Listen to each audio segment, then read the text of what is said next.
سيدنا محمد وعلى آل سيدنا ومولانا محمد وبارك وسلم وصلى عليه الصلاة والسلام عليك يا رسول الله وعلى آلك وأصحابك يا حبيب الله. باب غسل الرجلين ولا يمسح على القدمين. دونوں پاؤں دھونا، وضو کا باب چل رہا ہے. دونوں پاؤں دھونے ہیں، قدموں پر مسح نہیں کرنا. حدثنا موسیٰ قال حدثنا ابو عوانہ عن ابی بشر عن یوسف بن ماہک عن عبداللہ بن عمرو قال تخلف النبی صلی اللہ علیہ وسلم انا فی سفرۃ سافرناہا. نبی کریم صلی اللہ علیہ وسلم ہم سے ایک سفر میں پیچھے رہ گئے جو ہم سفر کر رہے تھے. فَأَدْرَكَنَا، حضور نے ہمیں پایا. وَقَدْ أَرْحَقْنَا الْعَصْرَ، اور ہماری عصر کی نماز کا وقت تنگ ہو رہا تھا. فَجَعَلْنَا نَتَوَضَّأُ وَنَمْسَحُ عَلَىٰ أَرْجُلِنَا، ہم وضو کر رہے تھے اور پاؤں پر مسح کر رہے. فنادا بِأَعْلَىٰ صَوْتِهِ، حضور نے بلند آواز سے فرمایا ویل للعقاب من النار، خشک ایڑیوں کے لیے آگ کا عذاب ہے. خشک ایڑیوں کے لیے آگ کا عذاب ہے. مرتین اور ثلاثاً، 2 مرتبہ فرمایا یا 3 مرتبہ. پیچھے حدیث گزر گئی ہے. باب المزمزۃ فی الوضوء، وضو میں کلی کرنا. قالہ ابن عباس و عبداللہ ابن زید رضی اللہ تعالی عنہم عن النبی صلی اللہ علیہ وسلم. حدثنا ابو الیمان قال اخبرنا شعیب عن الزہری قال اخبرنی عطاء بن یزید عن حمران مولا عثمان بن عفان انہ رأى عثمان داب بوضوء. کل میں نے وضو کا فرق بیان کیا تھا، تو یہ وضوء لفظ ہے. حضرت عثمان نے پانی منگوایا. وضو سے کیا مراد ہے؟ پانی. ثم تمدمد واستنشق واستنثر، کلی کی، ناک میں پانی چڑھایا اور پھر ناک کو جھاڑا. استنثر کا معنی کیا ہے؟ ثم غسل وجهه ثلاثا، پھر 3 مرتبہ چہرہ دھویا. وَيَدَيْهِ إِلَى الْمِرْفَقَيْنِ ثَلَاثًا، 3 مرتبہ ہاتھ دھوئے کونیوں تک. ثم مسح براسي، پھر اپنے سر کا مسح کیا. ثم غسل كل رجل ثلاثا، پھر ہر پاؤں کو 3 مرتبہ دھویا. ثم قال رأيت النبي صلی اللہ علیہ وسلم يتوضأ نحو وضوء هذا، پھر وضو کیا میرے اس وضو کی طرح. فقال من توضأ نحو وضوء هذا، حضور نے فرمایا جس نے میرے اس وضو کی طرح وضو کیا. ثم صلی رکعتین، پھر ایسی 2 رکعتیں پڑھی. لم یحدث فیما نفسہ، اس کے دل میں کوئی دنیا کا خیال نہ آئے. غفر اللہ لہ ما تقدم من ذنبہ، اللہ اس کے پہلے سارے گناہ معاف فرما دے. باب غسل الاعقاب، ایڑیوں کا دھونا. وکان ابن سیرین یغسل موضع الخاتم اذا توضا، جب وہ وضو کرتے تو انگوٹھی پہنی ہوتی تو اس کو حرکت دے کر آگے پیچھے کرتے اور نیچے والی جگہ کو دھوتے.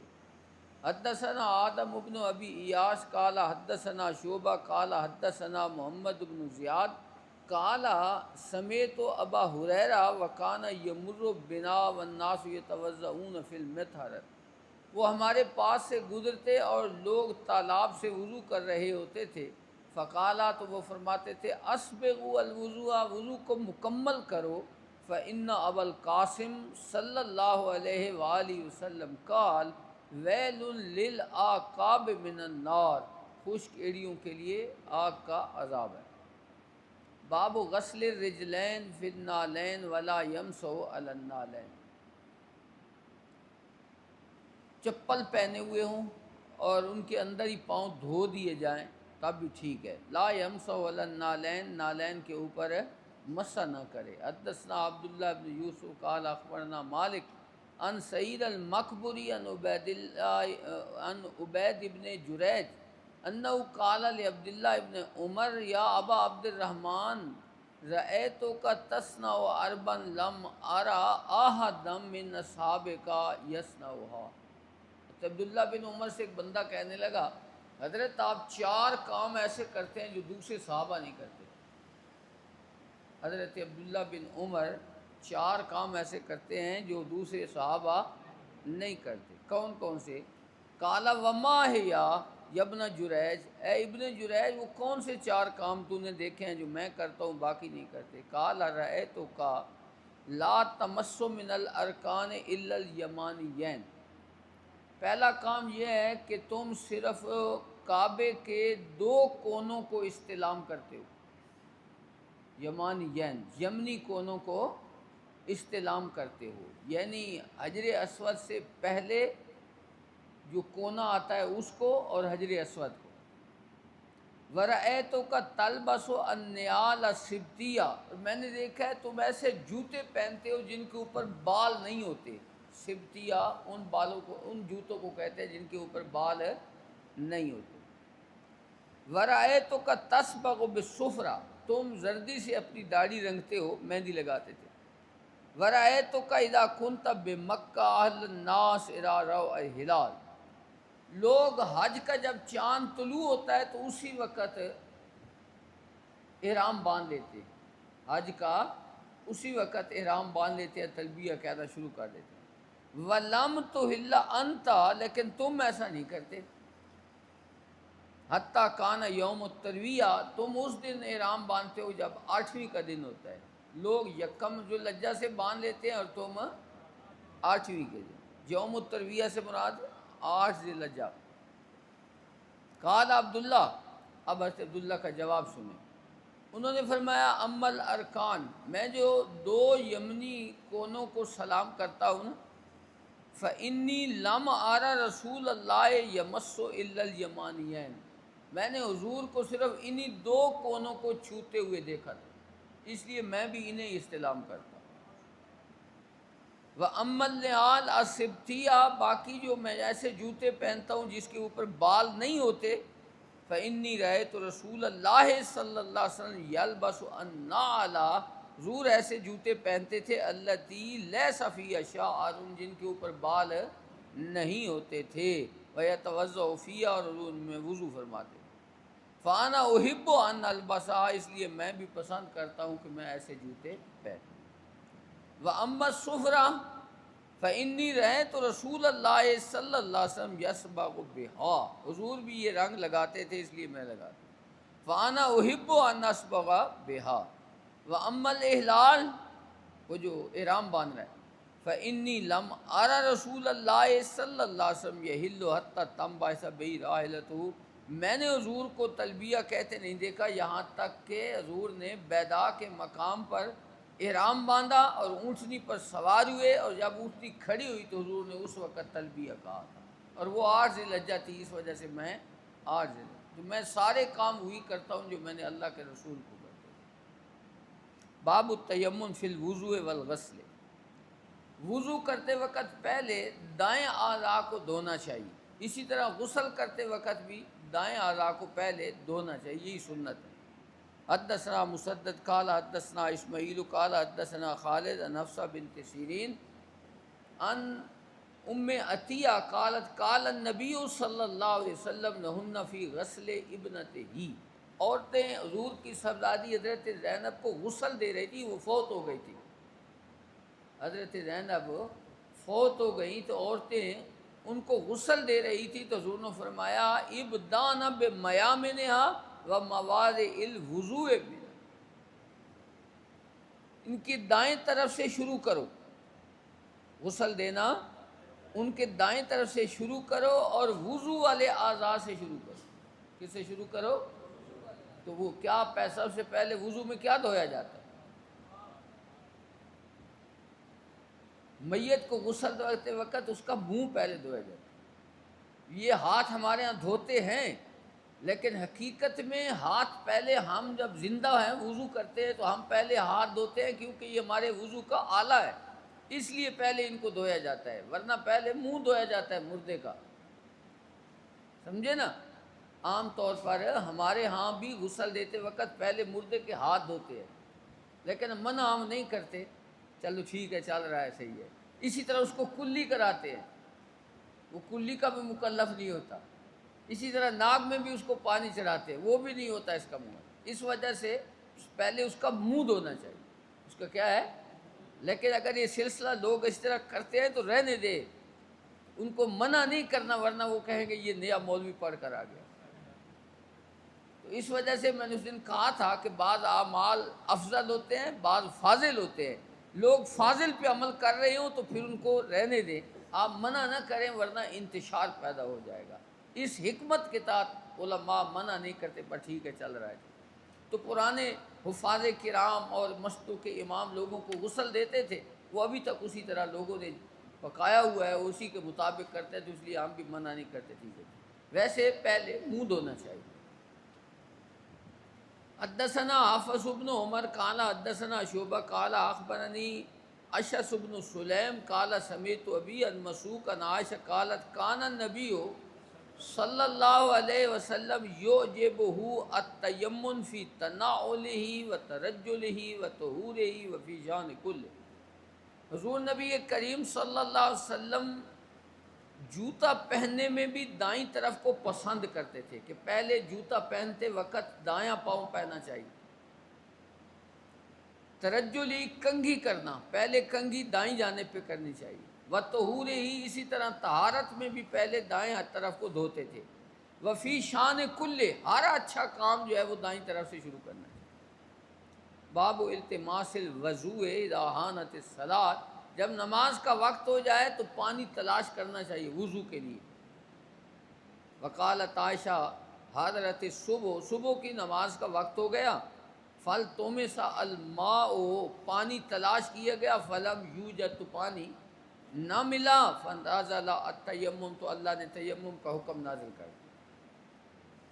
حدثنا عبداللہ ابن یوسف قال اخبرنا مالک عن اسحاق ابن عبداللہ ابن ابی طلحہ عن انس ابن مالک انہ قال رأیت رسول اللہ صلی اللہ علیہ وسلم وحانت صلاۃ العصر، نماز عصر کا وقت ہو گیا، فالتمس الناس الوضوء، لوگوں نے پانی تلاش کیا، فلم یجدوہ، تو لوگوں کو پانی نہ ملا، فأوتی رسول اللہ صلی اللہ علیہ وسلم بوضوء، حضور کے پاس تھوڑا سا پانی لایا گیا، بے وضوء، تھوڑا سا پانی لایا گیا، فوضع رسول اللہ صلی اللہ علیہ وسلم فی ذالک الاناء یدہ، اللہ کے نبی نے اس تھوڑے سے پانی میں اپنا دست کرم رکھ دیا، فامر الناس ان یتوضؤ منہ، حضور نے فرمایا اب تم وضو کرنا شروع کر دو، اس سے، اس پانی سے وضو کرنا شروع کر دو۔ قال فرأیت الماء ینبع من تحت اصابعی، میں نے دیکھا کہ حضور کی انگلیوں سے پانی کے چشمے نکل رہے، حتیٰ توضؤ من عند آخرہم، حتیٰ کہ جتنے صحابہ تھے سب نے وضو کر لی۔ من عند آخرہم کا مطلب کیا ہوتا ہے؟ سب لوگوں نے وضو کر لیا۔ باب الماء الذی یغسل بہ شعر الانسان، وہ پانی جس سے بال دھوئے جائیں، انسان کے بال دھوئے جائیں، تو کیا وہ پانی پاک ہے؟ یہ پاک نہیں ہے۔ وکان عطا لا یرا بہ باسن، وہ کہتے تھے نہیں اس میں کوئی حرج، پاک ہے، استعمال کیا جا سکتا ہے۔ کہتے تھے کوئی حرج نہیں ہے، ان یتخذ من الخیوط والحبال، بالوں سے رسیاں بنائی جائیں یا دھاگے بنائے جائیں، اس میں بھی کوئی حرج نہیں ہے۔ بالوں کی رسیاں بڑھتے ہیں نا لوگ۔ وسور الکلاب، کتوں کے جھوٹے کا حکم، وممر فی المسجد، اور کتوں کا مسجد سے گزرنا، یہ سارا باب ہے۔ وقال الزہری اذا والغ فی اناء لیس له وضوء غیرہ یتوضأ بہ، نواں مسئلہ، میں یاد رہنا بھائی، بڑے بڑے عجیب مسائل بھی موجود ہیں۔ اذا والغ فی اناء، اگر کتا برتن میں منہ ڈال لے، پانی پڑا ہے اس میں نے کتے نے پی لیا، والغا کا معنی ہوتا ہے کتے کا پانی پینا، لیس لہ وضوء غیرہ، اب وہ کتے کا جھوٹا موجود ہے، اس کے علاوہ کوئی اور پانی نہیں ہے، یتوضأ بہ، تو زوری کہتے ہیں اسی سے ہی وضو کر لے، اسی سے ہی وضو کر لے، کیونکہ وہ کہتے ہیں کہ حکم ہے نا کہ کہ اذا لم تجدوا ماء، جب تم پانی نہ پاؤ تو تیمم کرو. اب یہ پانی موجود ہے، تیمم کیسے کر سکتے؟ حالانکہ مراد ہے پاک پانی نہ پاؤ تو انہوں نے اسی سے استدلال کیا ہے کہ چونکہ یہ پانی تو ہے نا، اگرچہ ناپاک ہے، پانی ہے، اس وجہ سے وہ کہتے ہیں تیمم نہیں کرے گا، پہلے کیا کرے گا؟ وضو کرے گا. وقال سفیان ھذا الفقہ بینی، فقہ اسی چیز کا تقاضا کرتا ہے، فقہ بینی اسی چیز کہ پانی موجود ہے اس لیے تیمم نہیں کیا جائے گا. اللہ کریم نے ارشاد فرمایا فلم تجدوا ماء فتیمموا، کہ اگر پانی نہ پاؤ تو کیونکہ یہ پانی موجود ہے اس وجہ سے اسی سے وضو کرنا چاہیے. وہذا ماء، اور یہ کیا ہے؟ پانی ہے. وفی النفس منہ شیء، لیکن نفس کراہت محسوس کرتا ہے اس سے، نفس اس سے کراہت محسوس کرتا ہے، اس لیے کیا کرنا چاہیے؟ یتوضأ بھی وتیمم، دل کو سکون تو نہیں آتا نا، تو اس وجہ سے پہلے وضو کر لے اور پھر تیمم بھی کر لے. لیکن ہمارے نزدیک یہ پانی ناپاک ہے، ناپاک پانی سے وضو ہوتے ہی نہیں ہے. جس میں کتا منہ ڈال لے تو وہ برتن بھی ناپاک ہو جاتا ہے، پانی بھی ناپاک ہو جاتا ہے. حدثنا مالک بن اسماعیل قال حدثنا اسرائیل عن عاصم عن ابن سیرین قال قلت لعبیدہ عندنا من شعار النبی صلی اللہ علیہ وسلم، ہمارے پاس اللہ کے نبی کا ایک منہ مبارک تھا. اصبناہ من قبل انس، وہ ہمیں حضرت انس کی طرف سے ملا تھا. تو حضور کے منہ مبارک میں برکتیں تھیں، اللہ کے نبی نے خود تقسیم فرمایا تھا. صحابہ کے درمیان حضور نے اپنے منہ مبارک، جب حج کے موقع پر حضور نے حلق کرایا تھا تو حضور نے وہ سارے کے سارے منہ مبارک صحابہ کو فرمایا تقسیم کر، تو وہ تقسیم کیے گئے. اور حضور کے منہ مبارک یہ شان ہے کہ یہ اب بھی بڑھتے رہتے ہیں، اس میں حیات ہوتی ہے، زندگی ہوتی ہے، اس لیے وہ بڑھتے رہتے ہیں. فرماتے ہیں اصحبنا من قبل انس، اور فرمایا من قبل اہل انس. فقالا لان تکون عندی شعرۃ من احب الی من الدنیا وما فیہا، میرے پاس اگر حضور کا ایک منہ مبارک ہو تو وہ دنیا و ما فیہا سے مجھے زیادہ محبوب ہے. قدر والے جانتے ہیں قدر شان ہے. تو یہ جن کو اللہ تعالیٰ نے یہ ذوق بخشا ہے وہ ان چیزوں کی قدر کرتے ہیں، سمجھے نا. دیوبندیوں کی ایک کتاب ہے حب النسیم، اس کے اندر وہ مشہور واقعہ انہوں نے لکھا ہے کہ ایک تاجر شخص تھا، ہماری کتابوں میں بھی ہے، انہوں نے بھی لکھا ہے، ان کا حوالہ اس لیے دیا ہے کیونکہ وہ مانتے نہیں ہیں. تو انہوں نے لکھا ہے کہ ایک تاجر تھا، اس کے پاس 3 منہ مبارک تھے. وہ فوت ہو گیا تو بیٹے 2 تھے اس کے، انہوں نے اپنا مال تقسیم کر لیا اور ایک ایک منہ مبارک بھی تقسیم کر لیا. تیسرا بال بچ گیا، تو اب اس کا کیا کریں؟ تو بڑا بھائی کہنے لگا اس کو کاٹ دے، آدھا تم لے لو آدھا میں لے لوں. تو چھوٹے بھائی کے نے کہا نہیں، یہ تو ایمانی غیرت گوارا ہی نہیں کرتی کہ حضور کا منہ مبارک کاٹ. تو اس نے کہا کہ اگر آپ کو حضور کے منہ مبارک سے اتنی محبت ہے تو آپ منہ مبارک آپ لے لیں اور مال مجھے دے دیں، بدلے میں مال مجھے دیں. انہیں فرمایا یہ سودا سستا ہے، تم مال لے لو، میں حضور کے منہ مبارک. تو اس کا معمول یہ تھا کہ وہ ہر وقت حضور کے منہ مبارک سامنے رکھ کر درود پاک پڑھتا رہتا. اللہ نے اس کے مال میں برکت دے دی اور دوسرے کا مال ضائع ہوتا چلا گیا. وہ بندہ فوت ہو گیا جس کے پاس حضور کے منہ مبارک تھے، وہ فوت ہو گیا. تو اس علاقے کے ایک بزرگ کو حضور علیہ الصلوۃ والسلام نے اپنی زیارت کا شرف بخشا، اور حضور نے فرمایا جس بندے کو اللہ سے کوئی حاجت ہو، یہ لفظ ہے، جس بندے کو اللہ تعالیٰ سے کوئی حاجت ہو تو اس بندے کی قبر پر آ کر دعا مانگے، اللہ اس کی حاجت پوری فرمائے. یہ دیوبندیوں نے لکھا ہے کہ قبر پر آ کر دعا مانگے تو اللہ اس کی حاجت کو پورا فرمائے. ویسے کہتے ہیں قبر پہ جانا شرک ہے. تو اس بندے کی اللہ تعالیٰ نے لوگوں کے دلوں میں اتنی عظمت پیدا کر دی تھی کہ لوگ جب سواری پر آتے تھے اور ان کی قبر کے پاس سے گزرنا ہوتا تو وہ نیچے اتر کر گزرتے تھے. وہ چونکہ حضور کے منہ مبارک کی اس نے قدر کی، اللہ تعالیٰ نے اس کے دل میں لوگوں کا حیا اتنا پیدا کر دیا کہ اس کی قبر سے بھی لوگ سوار ہو کر نہیں گزرتے تھے، پیدل گزرتے. حدثنا محمد بن عبد الرحیم قال اخبرنا سعید بن سلیمان حدثنا عباد عن ابن عون عن ابن سیرین عن انس ان النبی ان رسول اللہ صلی اللہ علیہ وسلم حلق راسہ، جب حضور نے سر مبارک کا حلق کرایا. حضور نے صرف حج اور عمرہ پہ حلق کرایا. جب حضور عمرہ کرتے یا حج کرتے تو حلق کراتے تھے، اس کے علاوہ سرکار کے منہ مبارک لمبے ہوتے تھے، حلق نہیں کراتے تھے. اصل میں یہ حلق کرانا عام طور پر مصیبت کی نشانی سمجھا جاتا ہے کہ اس بندے پر کوئی مصیبت آئی ہے اس لیے حلق کرایا ہوا. تو اس وجہ سے سرکار منہ مبارک رکھا کرتے تھے، اور آخری حج کے موقع پر سرکار نے جب حلق کرایا تو صحابہ کو فرمایا اس کو تقسیم کر.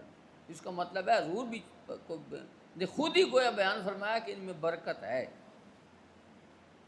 کان ابو طلحہ اول من اخذ من شعرہ، حضرت ابو طلحہ حضور کے وہ صحابی ہیں جنہوں نے حضور نبی کریم صلی اللہ علیہ وسلم کے سب سے پہلے منہ مبارک لیے تھے اور انہوں نے پھر صحابہ میں تقسیم کیے تھے. حدثنا عبداللہ بن یوسف عن مالک عن ابی الزناد عن الاعرج عن ابی ہریرہ قال ان رسول اللہ صلی اللہ علیہ وسلم قال اذا شرب الکلب فی اناء احدکم، اگر تم میں سے کسی ایک کے برتن میں کتا منہ ڈال لے پی لے، فلیغسلہ سبعا، تو اس کو کتنی مرتبہ دھوئے؟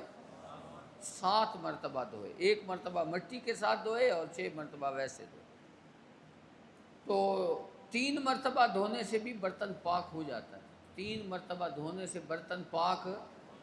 اس حدیث کے راوی ہیں حضرت ابو ہریرہ، اور ابو ہریرہ خود فتویٰ دیا کرتے تھے کہ 3 مرتبہ دھونے سے برتن پاک ہو جاتا ہے. اس کا مطلب ہے ان کے نزدیک بھی یہ حدیث منسوخ تھی، ورنہ کوئی صحابی حضور کی حدیث کے خلاف فتویٰ نہیں دے سکتا. پڑھا تھا یہ شرح معانی آثار کے اندر تفصیلی ایک باب تھا.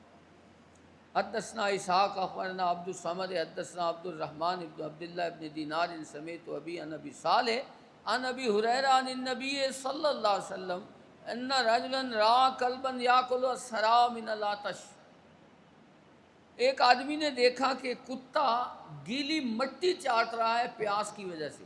سرا گیلی مٹی کو کہتے ہیں. وَأَخَذَ الرَّجُلُ خُفَّهُ، تو وہاں کنواں تو تھا، پانی بھی اس میں تھا، لیکن وہاں رسی اور ڈول نہیں تھا. اس نے اپنی خف میں پانی بھرا، فَجَعَلَ يَغْرِفُ لَهُ بِهِ حَتَّى أَرْوَاهُ، تو وہ اس کتے کو پانی پلاتا رہا یہاں تک کہ اس نے سیر کر دیا. ارواہ سیر کر دیا یعنی رجا دیتا. فَشَكَرَ اللَّهُ لَهُ، اللہ کی مخلوق کی اس نے خدمت کی تو اللہ نے اس کے اس عمل کی قدردانی فرمائی. شکر اللہ لہ، قدردانی فرمائی. فَأَدْخَلَهُ الْجَنَّةَ، پس اسی عمل کی وجہ سے اللہ نے اس کو جنت میں داخل کیا. میں اکثر آپ کو کہتا ہوں اللہ کی مخلوق کی خدمت یہ اللہ کو بہت پسند ہے. نماز روزہ ہم اپنی ذات کے لیے کرتے ہیں، لیکن دوسروں کی خدمت کی جائے اللہ اس سے اور زیادہ راضی ہوتا ہے. فرائض ایک آدمی پورے کرتا ہے اور ساتھ ساتھ اللہ کی مخلوق کی خدمت کرتا ہے تو وہ اجر میں بڑھ جاتا ہے. الخلق و عیال اللہ، مخلوق اللہ کا کنبہ ہے، اور جو اس کے کنبے کی خدمت کرتا ہے وہ اسے بہت پسند کرتا ہے. تو اس لیے جب کبھی بھی خدمت کا کوئی موقع ملے اللہ کی مخلوق کا، خواہ وہ جانور بھی ہو، اب یہ جانور کا ذکر ہے تو انسان کی خدمت، تو اس سے بھی بڑا اجر کا باعث ہوگا اگر انسان کسی انسان کی خدمت کرے. یہ اب عرس پاک آ رہا ہے حضرت ضیاء الامت رحمۃ اللہ تعالی علیہ کا، اس پر آپ کی ڈیوٹیاں بھی لگتی ہیں، خدمت کا موقع ہوتا ہے. اگلے سال آپ عرس سے پہلے ہی دفع ہو جائیں گے، آخری آپ کا عرس ہے. اس لیے اس عرس پاک پر پوری محبت کے ساتھ اپنا آپ پیش کرے، خدمت کرے. اللہ کے بندے کے مہمان آ رہے ہوتے ہیں، ان کی جتنی ممکن ہو آپ خدمت کرے تو آپ کو اللہ بہت سا اجر عطا فرمائے. یہ ایسے مواقع ہوتے ہیں جہاں سے انسان دعائیں لے سکتا ہے بزرگوں کی، اساتذہ کی، بزرگوں کی. تو اس وجہ سے ایسے مواقع کو ضائع نہ کیا کریں. ہمارے ہاں کوشش ہوتی ہے کہ ہم چھپ جائیں، کسی استاد کی آڑ میں چھپ جائیں یا کسی اور کام کے لیے چھپ جائیں. ایسا نہیں کرنا چاہیے. خدمت میں آگے بڑھا کریں. 1-2 دن ہوتے ہیں، ہو سکتا ہے 1-2 دن کی برکت سے اللہ آپ کو نواز دے.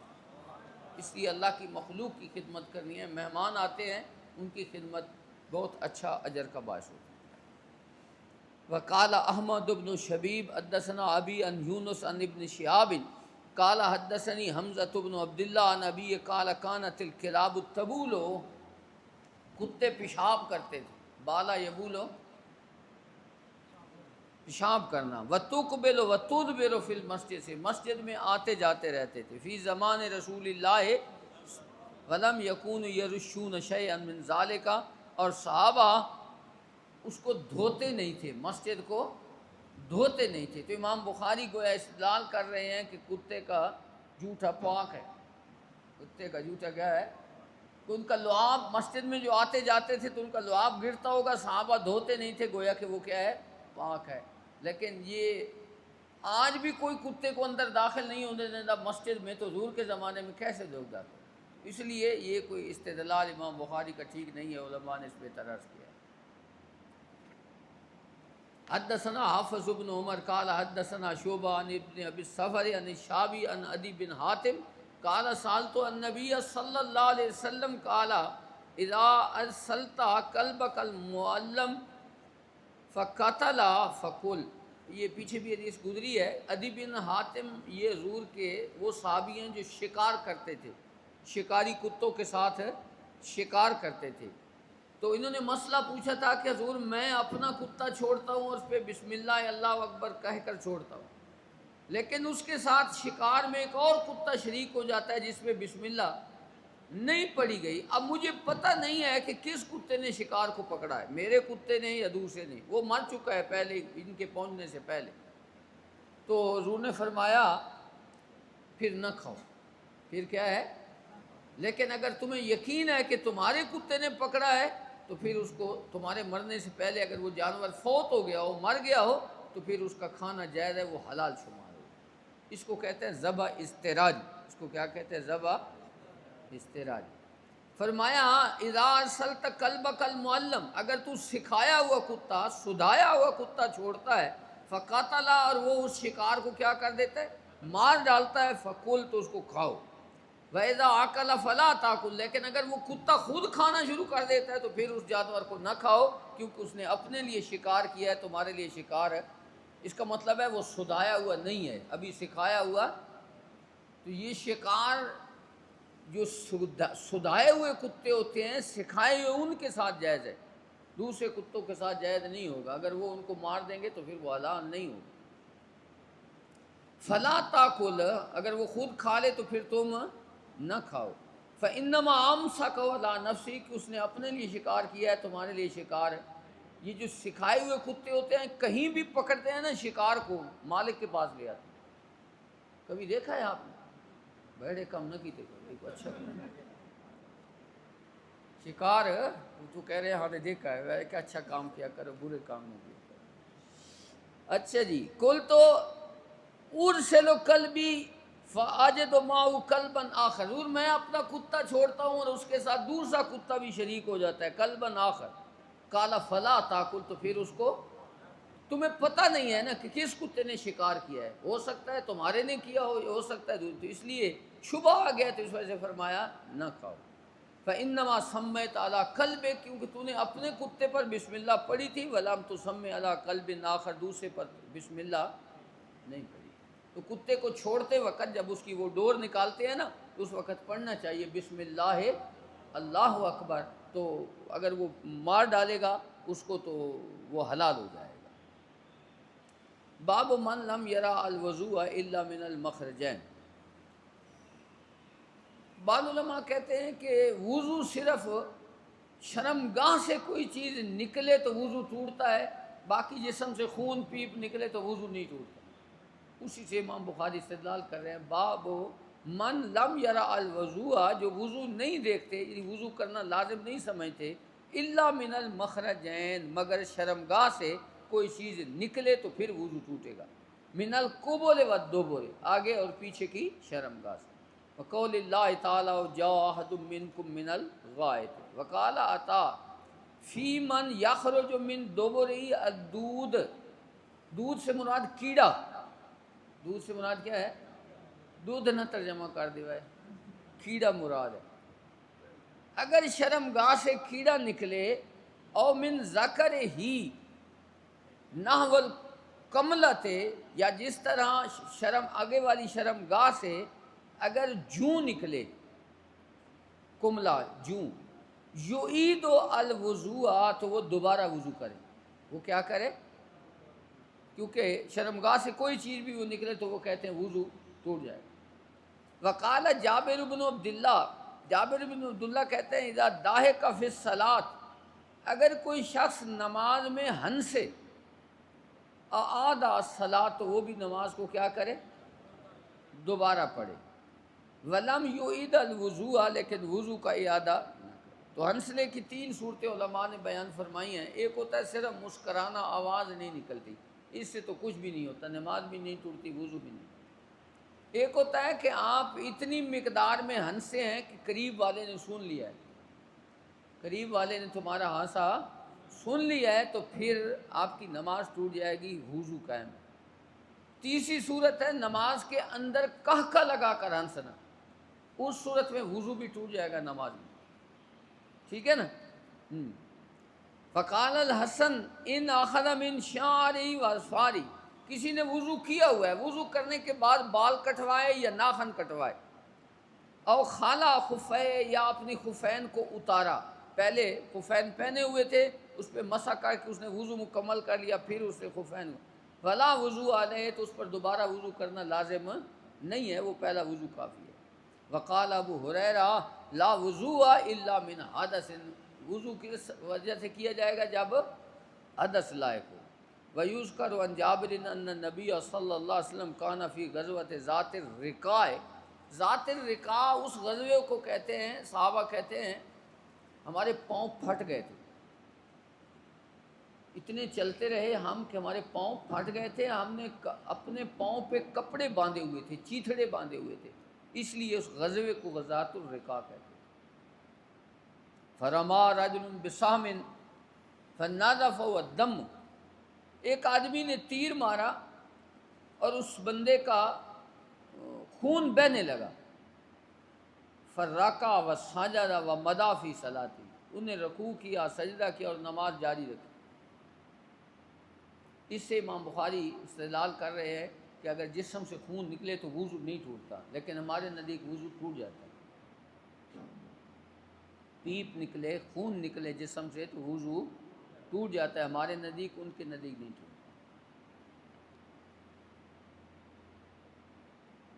وقال الحسن ما زال المسلمون یصلون فی جراحاتہم، مسلمانوں کو زخم ہوتے تھے اور زخموں میں وہ نماز پڑھتے رہتے تھے، اس لیے امام بخاری استدلال کر رہے ہیں، تو اس کا مطلب یہ ہے کہ وضو نہیں ٹوٹتا۔ لیکن ہم کہتے ہیں کہ زخم کا ہونا یہ وضو کو نہیں ٹوٹتا، خون کا بہنا وضو کو ٹوٹتا ہے۔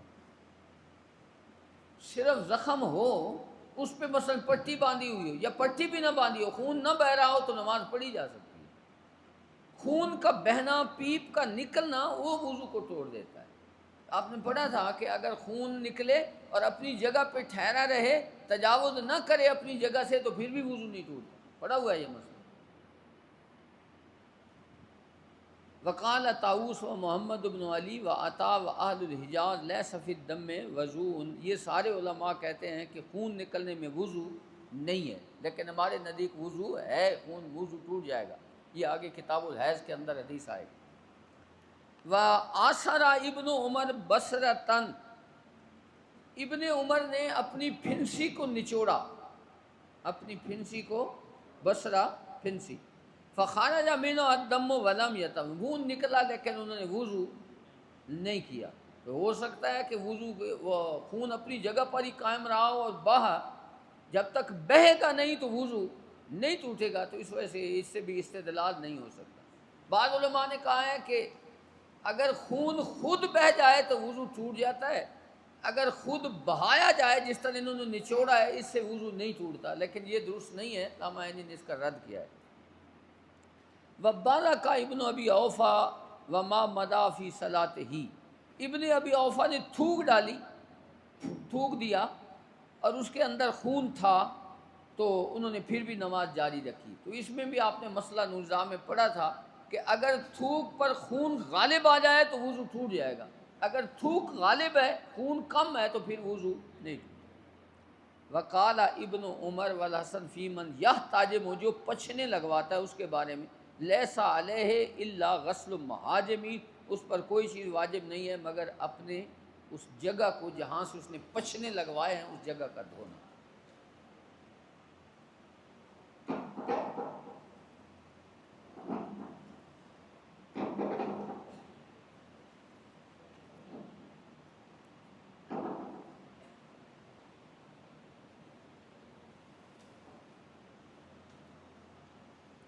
حدثنا آدم بن ابی یاس قال حدثنا ابن ابی ذئب عن سعید المقبری عن ابی ہریرہ قال قال النبی صلی اللہ علیہ وآلہ وسلم لا یزال العبد فی صلاۃ، بندہ نماز میں ہوتا ہے، ما کان فی المسجد ینتظر الصلاۃ، جب تک وہ مسجد میں بیٹھے اور نماز کے انتظار میں ہے، وہ نماز میں ہی ہے، ما لم یحدث، جب تک کہ اس کو حدث لاحق نہیں ہوتا۔ فقال رجل اعجمی، ایک اجمی آدمی بیٹھا تھا، اس نے پوچھا مال حدث یا ابا ہریرہ، حدث سے کیا مراد ہے؟ قال الصوت یعنی الدرتا، بلند آواز سے ہوا خارج ہو تو وضو ٹوٹ جائے گا۔ حدثنا ابو الولید قال حدثنا ابن عیینہ عن الزہری عن عباد بن تمیم عن امی عن النبی صلی اللہ علیہ وسلم قال لا ينصرف حتى يسمع صوتا او یجد ریحا، نماز سے نہ پھرے، پڑھا ہے کل پرسوں آئی تھی حدیث، نماز سے نہ پھرے یہاں تک کہ وہ آواز سن لے کہ ہوا خارج ہوئی ہے یا بدبو محسوس کرے، کیا ہے؟ بدبو محسوس کرے تو پھر کا مطلب ہے وضو ٹوٹ گیا ہے۔ حدثنا قتیبہ بن سعید قال حدثنا جریر عن الاعمش عن منذر ابی یعلا الثوری عن محمد بن حنفیہ قال قال علی رضی اللہ تعالی عنہ کنت رجل مزان، قلبی حدیث آئی تھی، فاستحییت ان اسال رسول اللہ صلی اللہ علیہ وسلم فامرت مقداد بن اسود فسالہ فقال فی الوضو، مزی اگر خارج ہو تو صرف کیا ہوگا؟ وضو کرنا ہوگا۔ ورواہ شعبہ عن الاعمش، کل تفصیلا میں نے بتایا تھا۔ حدثنا سعد بن حفص حدثنا شیبان ان یحییٰ بن ابی سلمہ ان عطاء بن یسار اخبرہ ان زید بن خالد اخبرہ انہ سأل عثمان بن عفان رضی اللہ تعالی عنہ قلت ارأیت اذا جامع ولم یمن، کوئی آدمی اپنی بیوی سے حقوق زوجیت ادا کرے، شادی شدہ لوگ ترکڑے ہو کے بغیر، اذا جامع فلم یمن، اگر وہ اپنی بیوی سے حقوق زوجیت ادا کرے اور اس کی منی خارج نہ ہو، ولم یمن قال عثمان یتوضأ کما یتوضأ للصلاۃ، یعنی اس کا وضو ٹوٹے گا، غسل فرض نہیں ہوگا، غسل فرض نہیں ہوگا۔ یہ حضرت عثمان قول میں آگے حدیث کی وضاحت کرتا ہوں۔ وَيَغْسِلُ ذَكَرَهُ، صرف شرم گاہ کو دھو دے۔ وقال عثمان سمیت من رسول اللہ صلی اللہ علیہ وسلم، یہ میں نے مسئلہ سنا ہے حضور سے، حضرت عثمان کہہ رہے۔ فسألت عن ذلك عليا وزبیر وطلحہ وابی بن کعب رضی اللہ تعالی عنہ فامروا بذلك، میں نے ان سے مسئلہ پوچھا، انہوں نے بھی یہی فرمایا کہ غسل فرض نہیں ہو۔ اچھا، یہ ساری حدیثیں پڑھ لیں پھر میں اس کا جواب دیتا ہوں۔ حدثنا اسحاق قال اخبرنا النضر قال اخبرنا شعبہ عن الحکم عن ذکوان ابی صالح عن ابی سعید الخدری ان رسول اللہ صلی اللہ علیہ وسلم ارسل الی رجل من الانصار، اللہ کے رسول نے ایک انصاری صحابی کو بلا بھیجا، یعنی پیغام بھیجا کہ میرے پاس آؤ تو کام ہوگا۔ فجاء وراسہ یقطر، وہ بیچارہ جلدی جلدی آیا اور اس کے سر سے پانی کے قطرے ٹپک رہے تھے، کا مطلب غسل کر کے آیا۔ فقال النبی صلی اللہ علیہ وسلم، اللہ نا اجلنا کا، شاید ہم نے تمہیں جلدی بلا لیا ہے۔